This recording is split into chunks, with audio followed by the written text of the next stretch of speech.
आपका टॉपिक है बेटा हेलो स्टूडेंट्स क्लास 11। तो लास्ट वीडियो में हमने आप कपल के बारे में पढ़ा था कि व्हाट इज कपल, कपल क्या होता है एंड टॉर्क क्या होता है, उसके बारे में कंप्लीट डिस्कस करा था। आज का हमारा टॉपिक है प्रिंसिपल ऑफ मूवमेंट, कि प्रिंसिपल ऑफ मूवमेंट क्या होता है। ये क्या होता है अगर कोई भी बॉडी रोटेशनल इक्विलिब्रियम में है। किसमें है बेटा? If the body is in rotational equilibrium then sum of all the movement of force will be zero. ठीक है, तो यानी कि जब भी कोई बॉडी मतलब उसमें रोटेशनल मोशन नहीं हो रहा तो जितने भी फोर्स उस पर लग रहे हैं उन सब का टॉर्क कितना होगा? जीरो। मोमेंट ऑफ फोर्स का दूसरा नाम क्या है बेटा? टॉर्क। तो a body will be in rotational equilibrium if algebraic sum of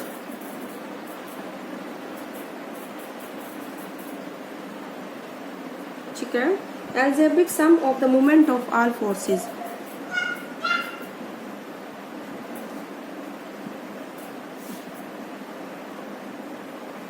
algebraic sum of the moment of all forces acting on the body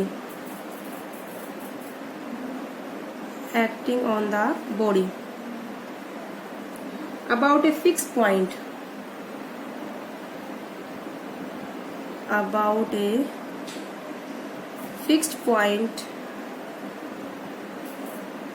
is zero। ठीक है, तो इसके लिए मैंने अभी दिखाती हूँ आपको एक एग्जांपल। ये हमारी रोड है, ठीक है। यहाँ पर इसको इस पॉइंट पर क्या कराया गया है? That is the distance. यहाँ पर इसको रिएक्शन मिलेगी, that is the reaction R. और ये डिस्टेंस कितना है इस कॉर्नर का? D1। और इस कॉर्नर का डिस्टेंस कितना है बेटा? D2। Okay, that is the point A. यहाँ पर फोर्स कितना है बेटा? F1, जो उसको इस डायरेक्शन में रोटेट करवाएगा। और ये पॉइंट कौन सा है बेटा? B है। यहाँ पर फोर्स क्या? F2, ये इसको इस डायरेक्शन में रोटेट करवाएगा। ठीक है, ये एंटी क्लॉकवाइज रोटेट करवाएगा और ये वाला फोर्स क्लॉकवाइज रोटेट कराएगा। ठीक है, तो हम क्या करते हैं कन्वेंशनली एंटी क्लॉकवाइज मूवमेंट को पॉजिटिव लेते हैं और क्लॉकवाइज मूवमेंट को क्या लेते हैं? नेगेटिव। ये एंटी क्लॉकवाइज रोटेशन होगा तो ये वाली मूवमेंट पॉजिटिव होगी, और ये क्लॉकवाइज मूवमेंट होगी तो ये वाली कैसी होगी? नेगेटिव होगी। ठीक है, तो इसके लिए हमने ये क्या करा है, हमने एक आइडियल लीवर लिया है।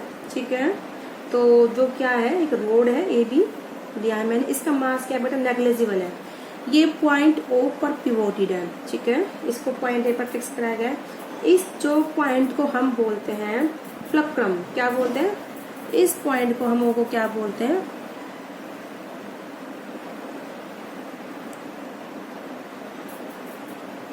ठीक है, फल्क्रम बोलते हैं इस पॉइंट को। ऐसा मुझे कोई खास पॉइंट नजर नहीं आता जिसको हम बोला जाए। इसको हम इस तरह से कंपेयर कर सकते हैं। जो बच्चों का जो वो होता है ना, एक प्ले होता है सीसा नाम का झूला होता है जिसके बच्चे झूले बोलते हैं। ये एक स्टूडेंट यहाँ बैठा है, एक स्टूडेंट यहाँ बैठा है, फिर वो इस तरह से झूला झूले। सीसा से हम कंपेयर कर सकते हैं प्ले ग्राउंड में। ठीक है, तो इस तरीके से अब हमने क्या करा, दो पैरेलल फोर्स लगाए F1 and F2 point A और बी पर। तो R be the reaction at the support of fulcrum. ठीक है, जो फ्लक्रम पॉइंट है हमारा उस पर हमारी क्या सपोर्ट पे रिएक्शन आ रहा है। तो रिएक्शन आ रहा है जो अपोजिट है फोर्स F1 एंड F2 पे। ठीक है, ये भी आपको दिख रहा होगा। तो जब ये लीवर एक मैकेनिकल इक्विलिब्रियम में होगा, ठीक है, तो मैकेनिकल इक्विलिब्रियम कब होगा? ट्रांसलेटरी इक्विलिब्रियम और रोटेशनल इक्विलिब्रियम। तो अब क्या लिखोगे? Number first for translatory equilibrium. ठीक है, ट्रांसलेटरी इक्विलिब्रियम के लिए क्या होगा बेटा? फॉर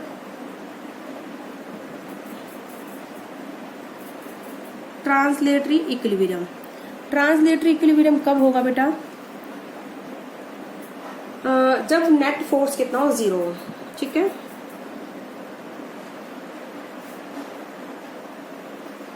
नेट फोर्स F कितना होना चाहिए बेटा?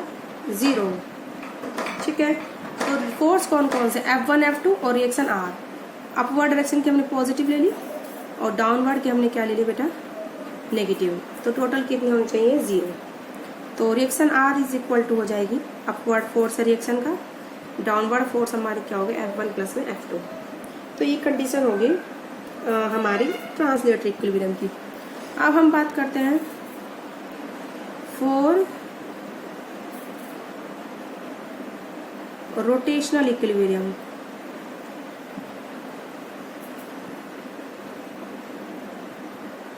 ठीक है, रोटेशनल इक्विलिब्रियम में क्या होता है, एल्जेब्रिक सम ऑफ मूवमेंट कितना होगा, 0। क्या होगा बेटा, एल्जेब्रिक सम ऑफ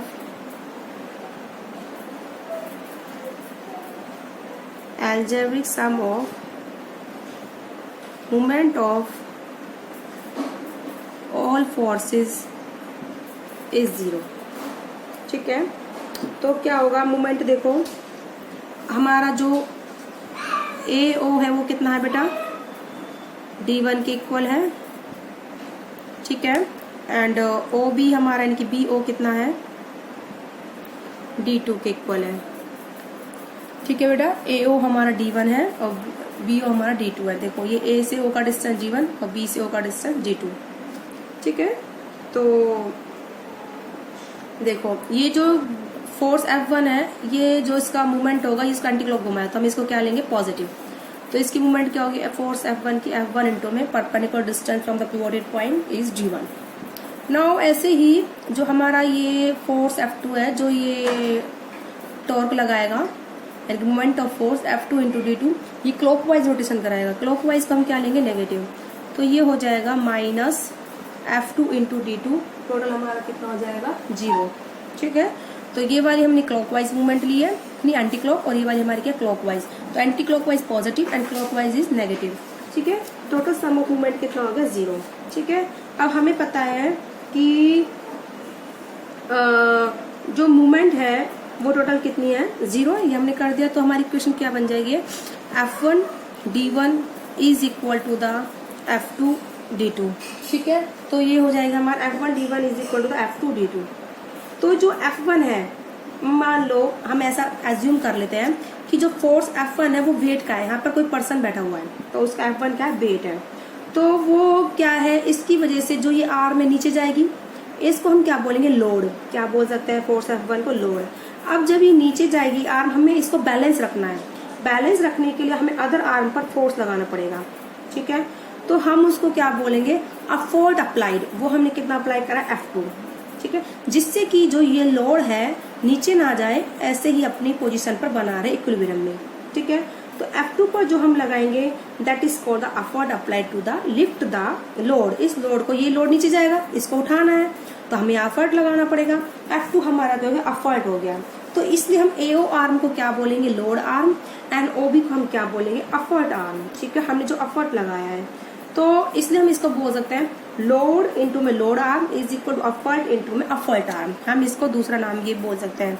तो F1 यहाँ पर मान लो क्या है, कोई भी ऑब्जेक्ट बैठा है, उसका वेट डाउनवर्ड है, तो F1 हमारी क्या हो जाएगी बेटा, लोड आर्म, सॉरी D1। और F1 हमारा हो जाएगा, जो फोर्स लगाया, किसका लगाया, वो लोड का है।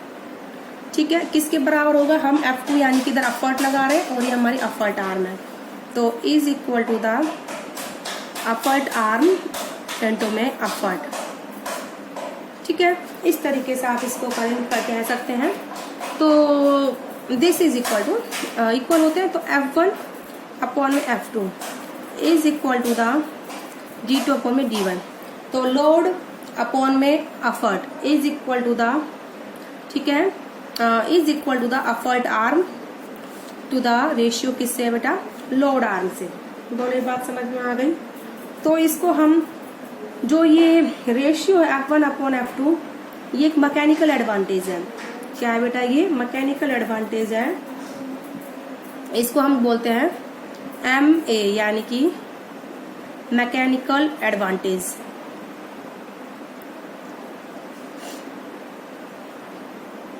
मैकेनिकल एडवांटेज है। तो मैकेनिकल एडवांटेज कैसे है, अगर F1 हमारा F2 से ज्यादा हुआ, F1 हमारा ज्यादा है यानी कि हमारा क्या है, लोड ज्यादा है, तो हमारी D1 क्या होगी, कम होगी। तो ये लेंथ क्या होगी बेटा, लोड की आर्म क्या होगी, स्मॉल होगी। ठीक है, यानी कि इसका मतलब क्या हुआ, अगर हमारा ये लास्ट डिस्टेंस है तो हमें ज्यादा फर्ट लगाना पड़ेगा then the low load in the low load arm. अगर हमारी क्या है, जो यहाँ पर लोड लग रहा है, ठीक है, ये F1 है, इसकी लोड आर्म D1 है। अगर ये जो लोड है वो मान लो नॉर्मल है, ठीक है, कम है, लेकिन ये आर्म की लेंथ क्या है, लोड आर्म छोटी है, ठीक है, तो यहाँ पर जो ये मूवमेंट लगेगा ज्यादा लगेगा, ठीक है बेटा। इसका मतलब देखो मैं तुम्हें बताती हूँ, अगर आपका मैकेनिकल एडवांटेज ग्रेटर देन 1 है, मैकेनिकल एडवांटेज ग्रेटर देन 1 होने का मतलब क्या हुआ कि जो तुम्हारा फोर्स F1 है वो F2 से ज्यादा है, ठीक है बेटा। F1 यानी कि F1 कौन सा फोर्स है, लोड वाला, और F2 कौन सा है, अपवर्ड वाला, ठीक है। तो यानी कि अपवर्ड हमें क्या करना पड़ेगा, F1 is less than F2, ठीक है। F1 is less than F2 मतलब कि small effort applied to lift heavy load, हमें हैवी लोड को उठाने के लिए एफर्ट कम लगाना पड़ेगा। अगर mechanical advantage greater than 1, it means F1 is greater than F2. F2 is the applied effort will be small than the, ठीक है, वेट यानी कि लोड। तो इसको आप लिख सकते हो इफ यूजुअली यानी कि mechanical advantage is greater than 1, it means F1 is greater than F2. It means effort applied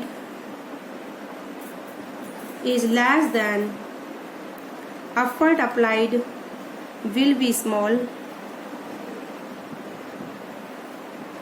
ठीक है, to lift heavy weight,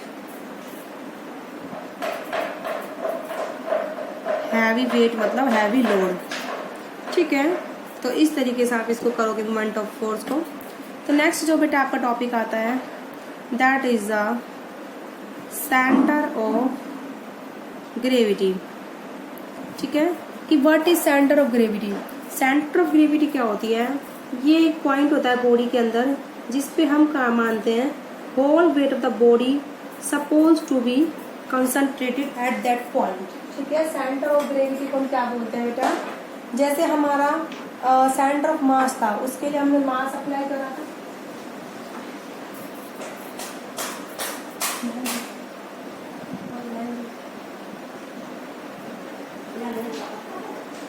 थोड़ी सुखा लेते।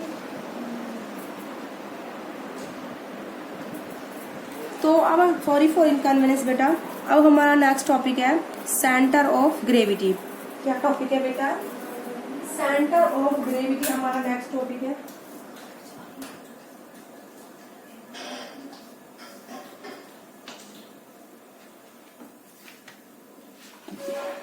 It is same as centre of mass, ठीक है, थोड़ा सा डिफरेंस है बस इसमें।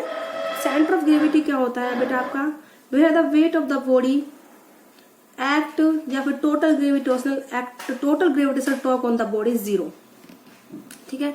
तो इट इज ए पॉइंट, तो centre of gravity is a point, ठीक है, it is a point where the weight of body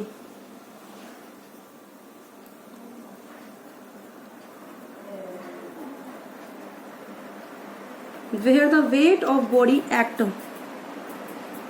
ठीक है, जहां पर हमारी पूरी बॉडी का वेट एक्ट करेगा, and total gravitational torque,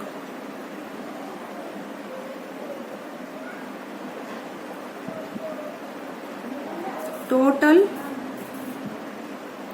gravitational torque on the body is 0,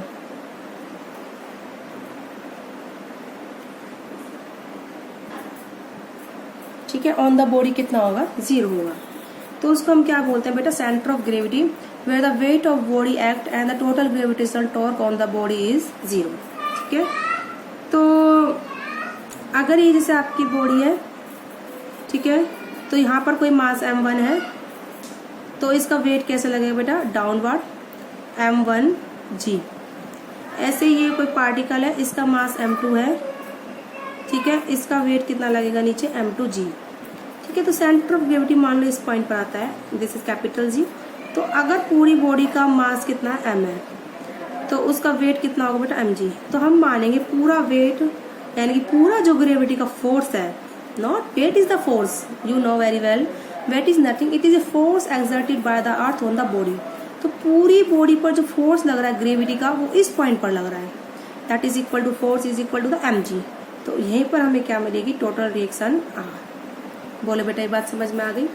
इस तरीके से पिक्चर होगी। तो अब जो फोर्स नीचे लग रहा है डाउनवर्ड, तो उसकी वजह से ये जो है बॉडी डाउनवर्ड आना चाहेगी, लेकिन जो ये अपवर्ड रिएक्शन है वो क्या करेगी, टोटल वेट को क्या करेगी, बैलेंस करेगी। ठीक है, तो कार्डबोर्ड कैसे होगा, ट्रांसलेटरी इक्विलिब्रियम में। ठीक है, मान लो जो ये आपकी जो कार्डबोर्ड है, ये पेंसिल की टिप पर लगा रखा है आपने, इस तरीके से पेंसिल की टिप है उस पर कार्डबोर्ड रखा हुआ है इस तरीके से। ठीक है, तो वो कार्डबोर्ड कैसे होगा, इक्विलिब्रियम में कब होगा,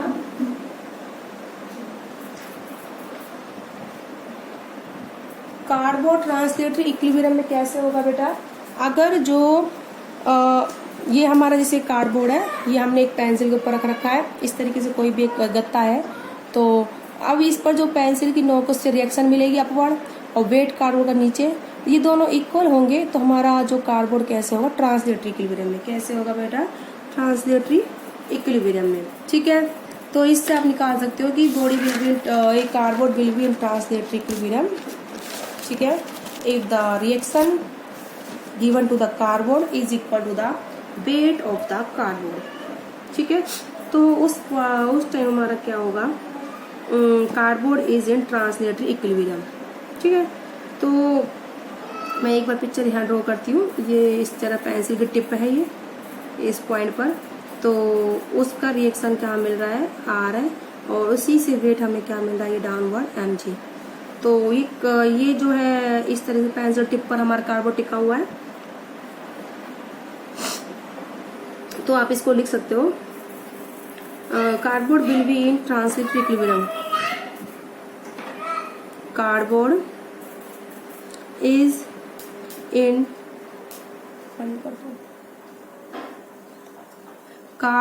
इज इन ट्रांसलेटरी इक्विलिब्रियम।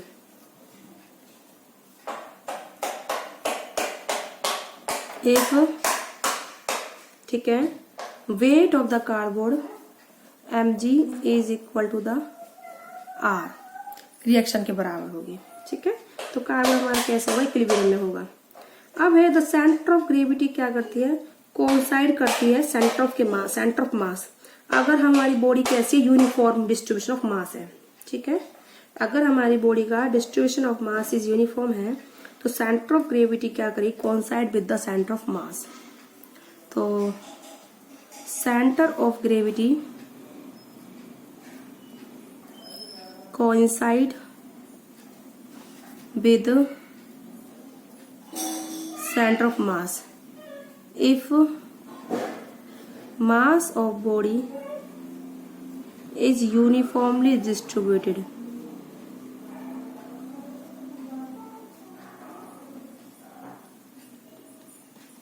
ठीक है, बॉडी का मास जो होगा यूनिफॉर्मली डिस्ट्रीब्यूटेड होगा। ठीक है, तो